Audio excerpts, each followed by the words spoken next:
द्विघात समीकरण का एक प्रश्न है और इस प्रश्न में कहता है दो लगातार विषम धन पूर्णांकों के वर्गों का योगफल 290 है तो वे विषम संख्या ज्ञात करें। दो लगातार विषम धन पूर्णांक माने कोई धनात्मक संख्या है और उनके वर्गों का योगफल दे दिया 290 तो कहता वो कौन सी संख्या है, वो कौन सी विषम संख्या है आप बताइए। तो इस प्रकार का वीडियो देखने के लिए आप हमारे YouTube चैनल को सब्सक्राइब कीजिए, बेल आइकन को दबा करके ऑल पर क्लिक कर दीजिए। इस तरह का सॉल्यूशन आपको मिलता रहेगा। देखते हैं इस प्रश्न में, इसको हल करने के लिए हम सबसे पहले आसानी से मान लेंगे, मान करके ही बनाएंगे। माना कि दो लगातार वाला है तो पहला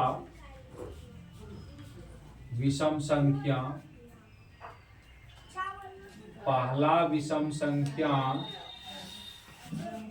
x मान लीजिए, दो को लिखना। इसके बाद दूसरा विषम संख्या।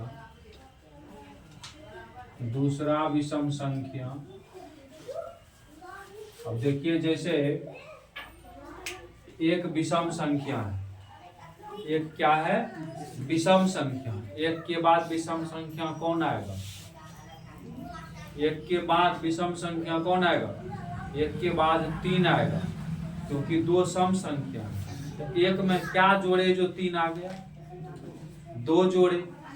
फिर 3 के बाद अगला विषम संख्या क्या आएगा, 5 आएगा।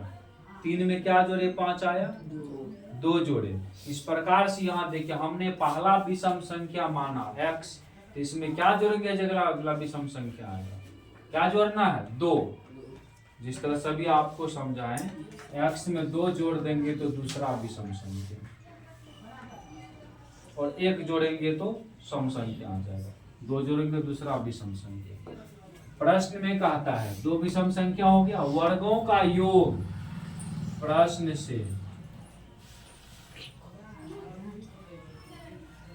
वर्ग माने पावर, पहला विषम संख्या हुआ ये और ये आपका दूसरा हुआ। वर्ग माने पावर 2, योग माने जोड़, दोनों मिला करके 290 बनाता है। बस इतना कीजिए, ये फॉर्म में आ गया है। इसको हल करना है, एक्स स्क्वायर के एक्स स्क्वायर, इसको a मानेंगे, इसको b मानेंगे, a प्लस b का होल स्क्वायर पर सेटअप करेंगे। ए स्क्वायर फार्मूला से प्लस 2 फार्मूला से a का मान x, b का मान 2, 2ab प्लस b स्क्वायर बराबर 290।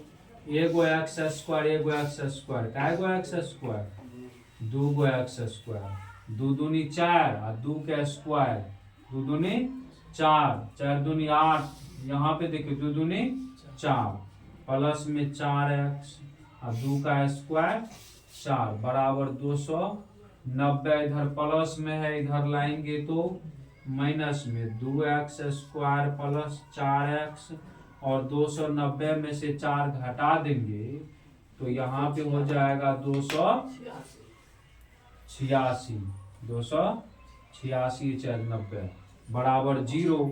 अब यहाँ से 2 कॉमन देख रहे हैं, कॉमन लेने से क्या होता है, आसान होता है, छोटा हो जाता है। जो सब में 2 मिल रहा है तो 2 कॉमन मारेंगे। X square plus 2x minus 2 एकम 2, 2 चौका 2 तिया 6, 143। 2 गुना में होने जाएगा तो भागा में, तो x square plus 2x minus 143 बराबर 0। 0 में कोनो संख्या से भागा देंगे तो 0 ही होता है ना। तो यहाँ से आपका ये दो घात समीकरण प्राप्त हो गया। अब इनका हल करना है, गुणनखंड विधि से कीजिए या द्विघाती सूत्र से कीजिए या वर्ग पूरा करके, बेहतर गुणनखंड विधि से ही होता है। एक्स स्क्वायर का गुणांक और अचर पद को क्या करेंगे, गुणा करेंगे। अचर पद एक्स स्क्वायर गुणांक 1, अचर पद 143, 143 गुना 1 क्या होगा 143। यहाँ पर ट्राई करेंगे किस संख्या से लगाए, 11 से लगाते हैं तो 11 का 11 11 तिया 33, 11 तिया 33 यानी 13 काम में 11 बार में 143, 11 काम में 13 बार में 143। अब इसी फैक्टर से हम 2 पुराना है, तो 13 में से 11 गया 2। गुणनखंड विधि से ही इस टाइप के सवाल को कोशिश कीजिए हल कर ले, सबसे बेहतर है, आसान है, जल्दी हो जाएगा हल। तो यहाँ देखिए आसानी से आपने देखा तुरंत उड़ गया फैक्टर इसका एक्स स्क्वायर। अब कैसे लिखना है कि 2 आ जाएगा, आपको दिमाग लगाना पड़ेगा। 13 को हम प्लस में, 11 को माइनस में लिख देते हैं एक्स के टर्म में, अब क्या आ जाएगा 2x। अचर पद जैसे है वैसे क्या करना है, आपको रख देना है, अचर पद वैसे ही रखना है।